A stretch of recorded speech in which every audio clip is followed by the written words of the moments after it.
statement. May I now respectfully invite the President of the Republic of Kenya, His Excellency Dr. William Ruto, for his remarks, please. Thank you very much.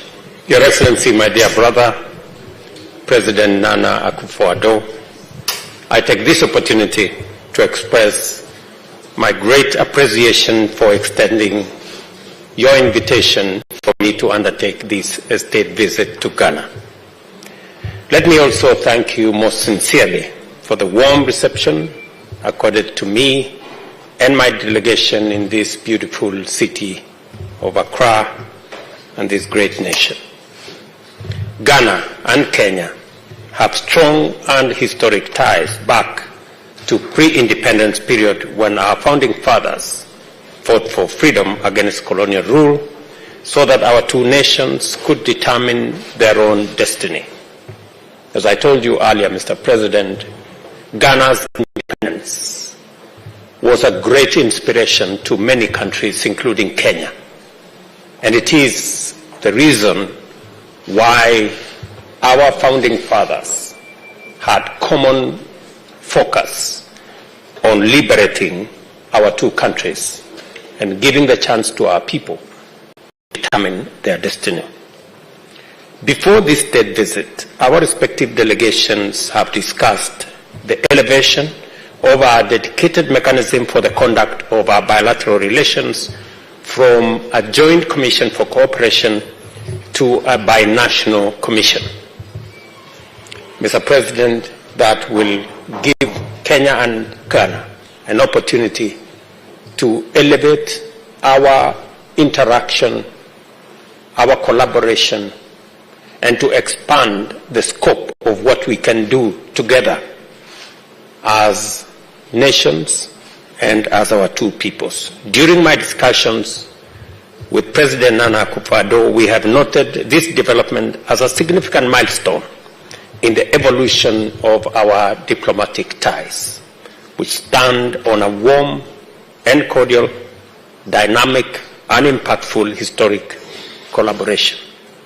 We've also agreed that the inaugural session of the Binational Commission will provide us with an opportunity to reaffirm our friendship, deepen our bilateral ties, and strengthen the noble cause of African economic integration as exposed by our Africa Union Agenda 2063.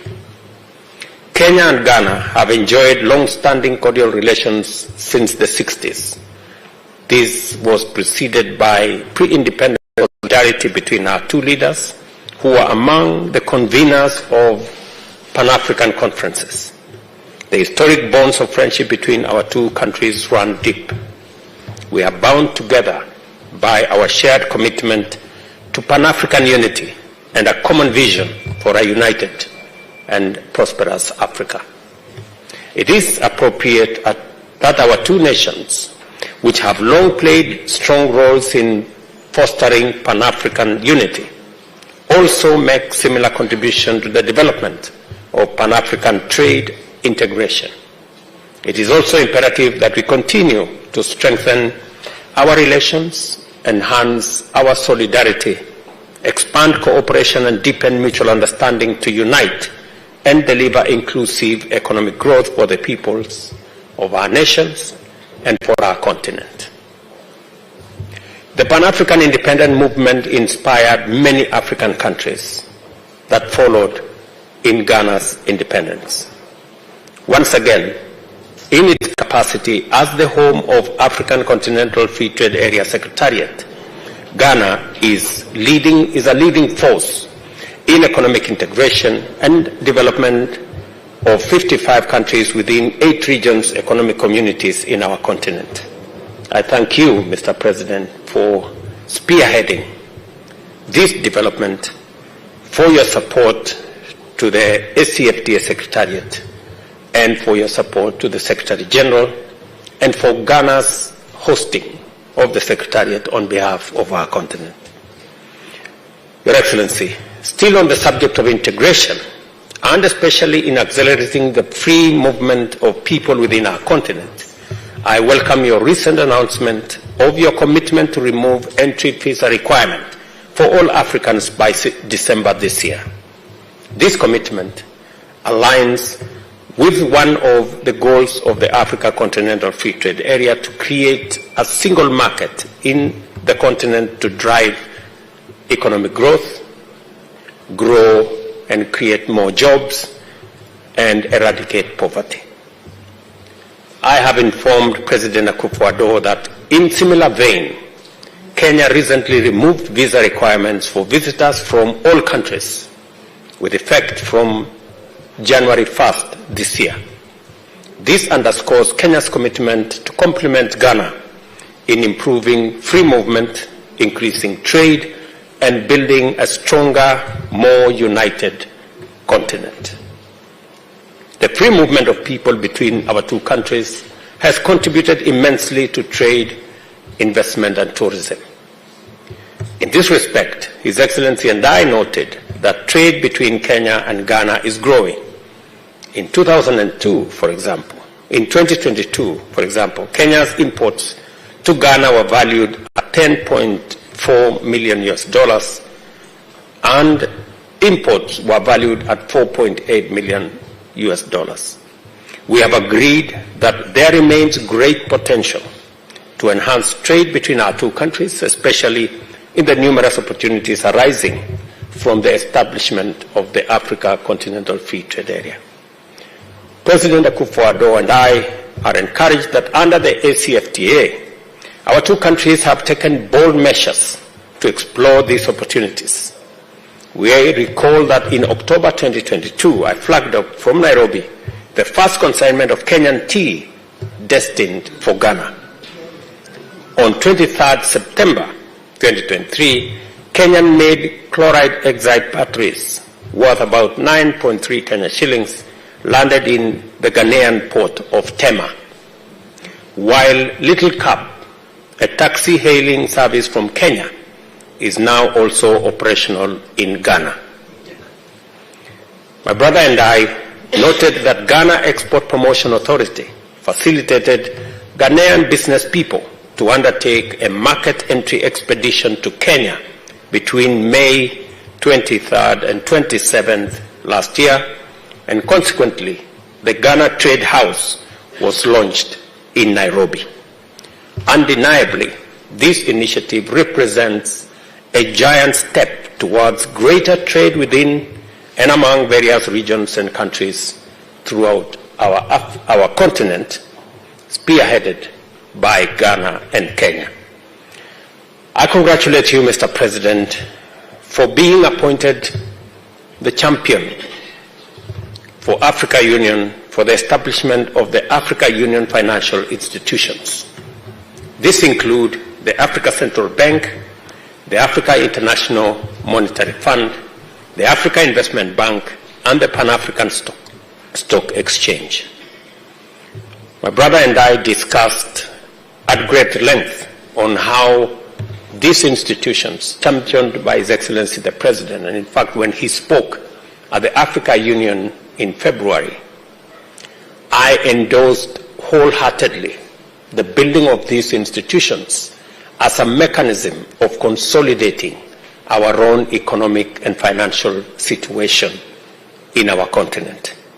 And I concur with His Excellency the President that we should, as African countries, invest in these institutions. And Kenya, last year, invested $40 million in Afrexim Bank. We are considering investing in Trade and Development Bank. We are considering investing in all the other institutions as a way of putting a stamp of approval of these institutions and building their capacity to assist us develop our own financial institutions and leverage on them to acquire the much needed concessional financing to finance our own development. Your Excellency, as I have told you, you have my absolute support on this subject, and as we work collaboratively and collectively as African leaders, to consolidate the place of the Africa Union and rationalize its institutions and reform its institutions, a mandate that was assigned to me by my colleagues.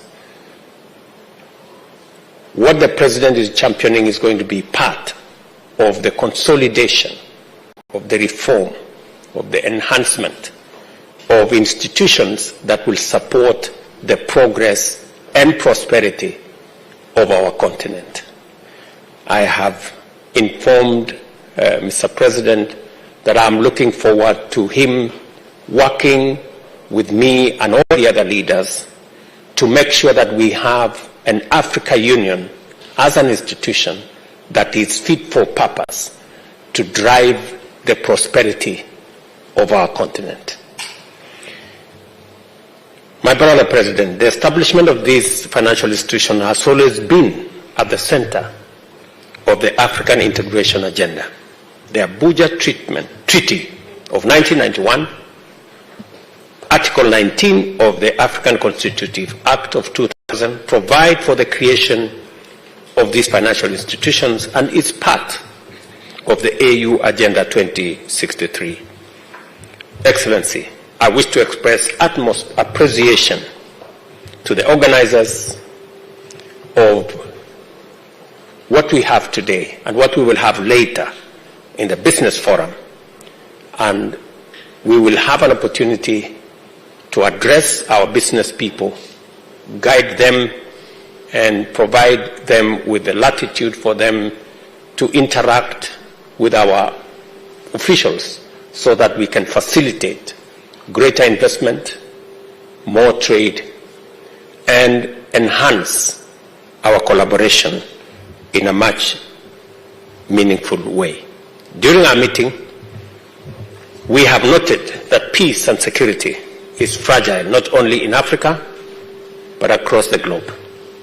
Internal strife, conflict, and wars, compounded by terrorism and violent extremism, are a major obstacle to peace, security, and stability. Statistics show that the number of people killed and forcibly displaced by crisis in Africa has been increasing over time. As of 2023, over 37 million people have been forcibly displaced in Africa, and 6 countries account for 64% of forced displacement. Kenya appreciates and commends efforts by Ghana through the Accra Initiative and ECOWAS towards the fight against terrorism and in addressing resurgence of the unconstitutional changes of government in the Sahel and West African region. As a nation, Kenya looks forward to receiving continued support from Ghana in addressing terrorism and other threats so as to guarantee peace and security in Africa, in our region, and globally as well. I informed His Excellency the President that Kenya has been engaging in supporting peace initiatives in the whole Horn of Africa and the Great Lakes region, including DRC, South Sudan, Sudan, and Somalia. Kenya stands in support of all efforts, both in West and in our region, aimed towards fostering peace and security in our continent. It has become clear during our conversation that we have to redouble our efforts to silence the guns in Africa as a vital condition for the establishment of economic growth. We also have no choice but to endow the Africa Union, our regional economic communities with greater capacity to do more in a problem that is escalating out of control and requires urgent global action. However, we noted that Africa continues to endure the most of this crisis. The first ever Africa Climate Summit held in Nairobi September last year served as a platform for the African leadership to define and project a clear common position in the global climate action discourse in the run-up to COP28 and beyond. Subsequently, the Nairobi Declaration at the Africa Climate Summit and COP28 laid ground for swift, just, and equitable transition underpinned by drastic reduction in emissions, and significantly enhancing climate financing. In this forum, as you all remember, we crafted a new narrative for our continent because it became necessary that we reorient and we draw a narrative that puts Africa in proper perspective, that it is possible for Africa to provide solutions rather than just being part of the problem. And for a long time, Africa has been defined and profiled as a continent of trouble, conflict, war, disease, and poverty. But we believe that that's not half the story. Correct narrative is that Africa is a continent of opportunity. And significantly changing the narrative is our assignment. Excellency, I take this opportunity to thank you for the support we have received during the summit in Nairobi and beyond. Your attendance underscored the unity of African leadership in formulating interventions and other commitments aimed at mitigating the rising impact of climate change by implementing homegrown solutions for the prevention, mitigation, and recovery in respect to disasters arising from climate change. Your Excellency, you remember we also discussed and agreed that reforms are needed to give Africa a fit-for-purpose institution for the effective implementation of Agenda 2063, and we have agreed on common positions of how we are going to take this going into the future. Finally, on 15th March this year, the African Union Executive Council unanimously decided that candidates for the position of the next chairperson of the Africa Union Commission would be nominated by the Eastern African region states in accordance with the statutes of the AU Commission, the rules of procedure, and the Africa Union policy organs and decisions of the Assembly of Heads of State and Government. Your Excellency, my dear brother, I thank you most sincerely for accepting to support Kenya's candidature for the position of the chairperson of the Africa Union Commission 2025-2028, which has been initiated following comprehensive stakeholder engagement process across government. Kenya's candidature is informed by our leading role in enhancing and sustaining the Pan-African agenda in terms of independence and sovereignty, peace and security, development and prosperity, as well as sustainability and climate action. We hope to work with all as we try to achieve Africa's 2063 agenda. On our part, I have assured His Excellency that Kenya will support the Republic of Ghana for the candidature of Honorable Shirley Bochi, Minister of Foreign Affairs and Regional Integration, for the position of Secretary General of the Commonwealth for the period 2024-2029. Excellency, this presents an opportunity for Kenya and Ghana to collaborate. I take this opportunity